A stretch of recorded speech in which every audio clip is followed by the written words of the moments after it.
इस वीडियो में हम गुप्त वंश के आरंभिक शासकों के बारे में पढ़ेंगे। गुप्त वंश का प्रारंभ 4वीं सदी के आरंभ के साथ हुआ, पर इस वंश के संस्थापक के संदर्भ में आज भी संशय बना हुआ है। गुप्त वंश के प्रथम दो नरेश महाराज गुप्त और महाराज घटोत्कच थे। महाराज गुप्त का नाम केवल गुप्त था अथवा श्रीगुप्त, यह भी विवाद का विषय बना हुआ है। पुराणों में लिखा हुआ है कि गुप्त वंशज गुप्त वंशजा अमुक देश का भोग करेंगे। इससे स्पष्ट होता है कि इस वंश का प्रथम शासक गुप्त था। प्राप्त गुप्त वंशावली में भी आदि पुरुष का नाम श्रीगुप्त मिलता है। यहाँ श्री को केवल सम्मान सूचक माना है।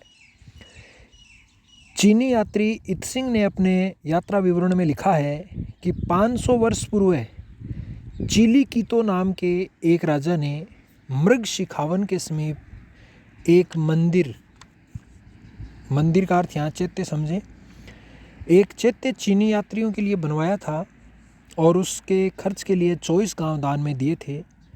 इतिहासकार चिली कीतो का भारतीय रूपांतर श्रीगुप्त मानते हैं। इत्सिंग के वर्णन का आधार लेकर स्मिथ, एलन, जायसवाल आदि इतिहासकार गुप्त वंश का प्रथम शासक श्रीगुप्त को ही मानते हैं। इसके अलावा गुप्त अपनी वंशावली भी श्रीगुप्त से प्रारंभ करते हैं। इस प्रकार यह सोचना नितांत स्वाभाविक है कि इस राजकुल का प्रथम नरेश गुप्त ही था। अब प्रश्न उपाधि का आता है। श्रीगुप्त व घटोत्कच दोनों के नाम के पूर्व महाराज की उपाधि अंकित है। इससे प्रतीत होता है कि श्रीगुप्त कोई स्वतंत्र शासक न होकर साधारण सामंत होगा, पर वह कर किसे देता था यह भी स्पष्ट नहीं है।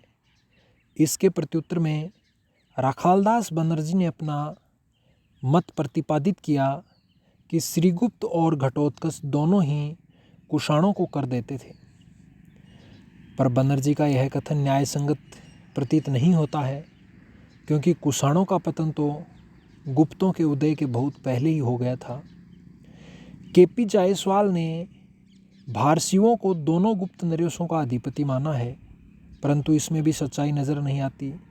तथ्य यही है कि गुप्त वंश का संस्थापक गुप्त पर्याप्त रूप से एक शक्तिशाली राजा था, तभी तो उसने चीनी यात्रियों के लिए मृग शिखावन के समीप एक मंदिर बनवाया। इतिहासकार एलन और आयंगर पाटलिपुत्र को गुप्त के अधीन स्वीकार करते हैं। इसके अलावा कई मुद्राएं ऐसी उपलब्ध हुई हैं जिन पर गुप्तस से या श्रीगुप्तस से अंकित है। ये मुद्राएं भी श्रीगुप्त की मानी जाती हैं। इन्हीं के आधार पर गुप्त को गुप्त वंश का प्रथम शासक और संस्थापक माना जाता है और इसका काल इतिहासकारों के द्वारा 275 ईस्वी से लेकर 300 ईस्वी निर्धारित किया गया है। ये बात हुई गुप्त वंश के संस्थापक और प्रथम शासक महाराज गुप्त या श्रीगुप्त के बारे में।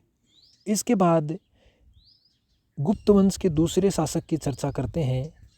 गुप्त वंश का दूसरा शासक घटोत्कच था। घटोत्कच की उपाधि भी हमें महाराज मिलती है। गुप्त अभिलेखों से यह प्रकट होता है कि यह गुप्त का पुत्र था। कुछ मुद्राएं भी इस प्रकार की प्राप्त हुई हैं जिन पर घटोत्कच गुप्तस से अंकित है। अभिलेखों में यह भी केवल महाराज की उपाधि से ही अलंकृत है। इसलिए इतिहासकार एलन, बनर्जी, जायसवाल घटोत्कच को स्वतंत्र शासक नहीं मानते हैं। केवल महाराज की उपाधि के आधार पर घटोत्कच को एक स्वतंत्र गुप्त शासक न मानकर एक अधीनस्थ शासक मानना घटोत्कच के साथ न्याय करना नहीं होगा। महाराज की उपाधि तो वाकाटक, भारसिव, नेपाल के लिच्छवी नरेश भी करते थे, लेकिन वे सभी स्वतंत्र थे। अतः गुप्त वंश के दूसरे शासक घटोत्कच को स्वतंत्र शासक मानना गलत नहीं है। संभवतः घटोत्कच की मृत्यु 319-20 ईस्वी के आसपास हुई, अतः उसका शासनकाल हम 300 ईस्वी से लेकर 319-20 ईस्वी तक मान सकते हैं। स्कंदगुप्त के समय के ताम्र अभिलेख में घटोत्कच को ही गुप्तों का आदि राजा या संस्थापक कहा गया है। तो ये जानकारी हुई दो गुप्त शासकों की, आरंभिक गुप्त शासक महाराज गुप्त और महाराज घटोत्कच। इसके बाद अगले वीडियो में हम चंद्रगुप्त प्रथम की चर्चा करेंगे।